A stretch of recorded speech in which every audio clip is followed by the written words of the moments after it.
A home invader with nearly 20 years of unanswered offences is still on the loose in southern England and has to date yet to be caught with over £1 million in stolen swag. Who is the Night Watcher of England? The Night Watcher is an armed burglar that has stolen more than £1 million worth of items in violent and threatening raids. The police have worked hard on Operation Prometheus, the lead operation in finding the Night Watcher, and the police have had 224 persons of interest that they've looked at. The Night Watcher has been the subject of several appeals. There was a Crimewatch episode with reconstructions which sought information on the burglar, and there was a plethora online looking at the manhunt and the failed chase to capture the sick criminal. Sky News, the Daily Mail, the BBC and ITV have all reported on this dangerous, threatening criminal. The Night Watcher is efficient at what he does. His raids have an exacting and military precision to them. He is violent, always masked, and wields a sawn-off shotgun. Towering over 6 feet, he has used many intimidating tactics during the robbery and doesn't care about hitting women. He's punched and kicked pregnant women, broken the jaw of a woman in her 60s, and does not care about the lives he has ruined. He was described by witnesses as having a London accent, is white and tall, and speculatively he appears to be ex-military. He is dangerous, extremely dangerous, and for nearly 10 years now he has never been caught. A home is a sacred place, and this piece of work is regularly invading and causing chaos within the sanctity of the family home, and he's targeting hard-working people with a lot of valuables. Can we come together and help find him? It was the Stiff family that first brought the Night Watcher to national attention. The Stiffs were a wealthy family from Epsom in Surrey, and they were held up at gunpoint by the thief. One of the victims of the robbery was pregnant at the time. This was Katie Stiff. Katie was kicked in the stomach by the invader as he threatened to kill the 3 women at home and demanded to know the location of the expensive goods. The father, Robert Stiff, a successful businessman, was not home at the time of the robbery. The robbery occurred close to the Kingswood Golden Country Club at 5:40 p.m. on 12th November 2014. The Night Watcher forced the women to hand over their jewellery before violently attacking them and fleeing with the expensive goods. The intruder wore a balaclava, entered the house through the back of the 6-bedroom house, and carried a sawed-off shotgun, which he handled with frightening confidence. The masked man had a fluent, articulate English accent. This is where the name the Night Watcher emerged, as it was believed that the attacker had an MO of scoping out his prey, and his knowledge of the victims' houses alluded to the fact that he was doing his homework on the schedule, routine, layout, and all of the possible facets to the victims. He seemed to know the houses very well. After the attack, the Stiffs understandably upped their security game tenfold, and the Night Watcher never returned to the Stiff family again.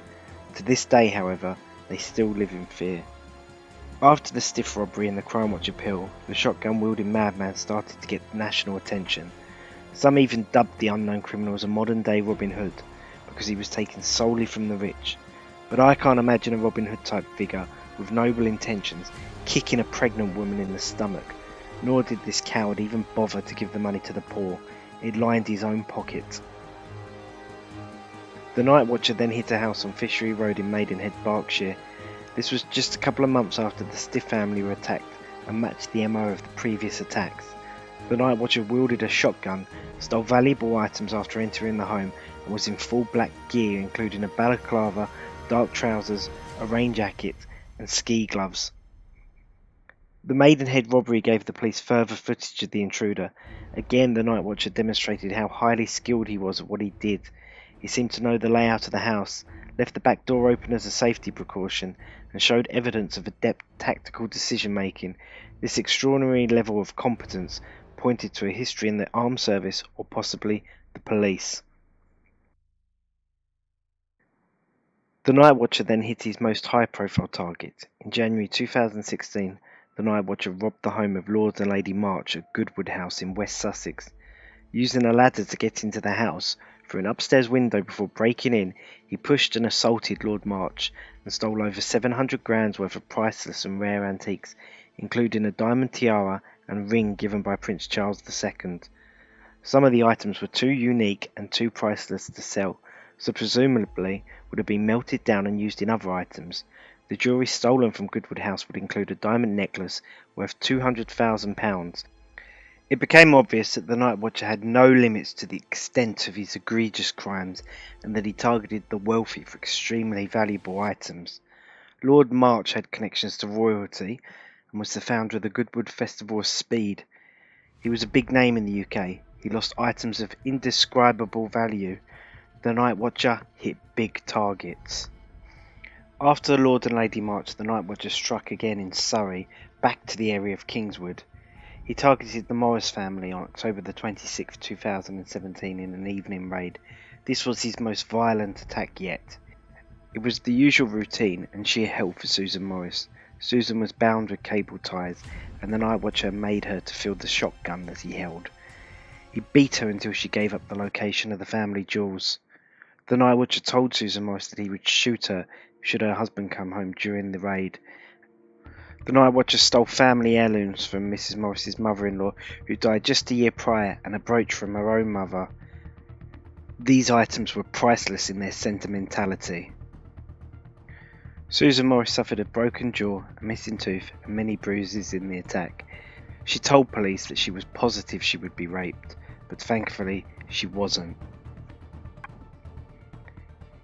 Despite these horrific crimes, the night watcher's recent activity has quietened down, and there are no fresh attacks. The police have collected DNA at one of the scenes, but they are unable to match with anyone.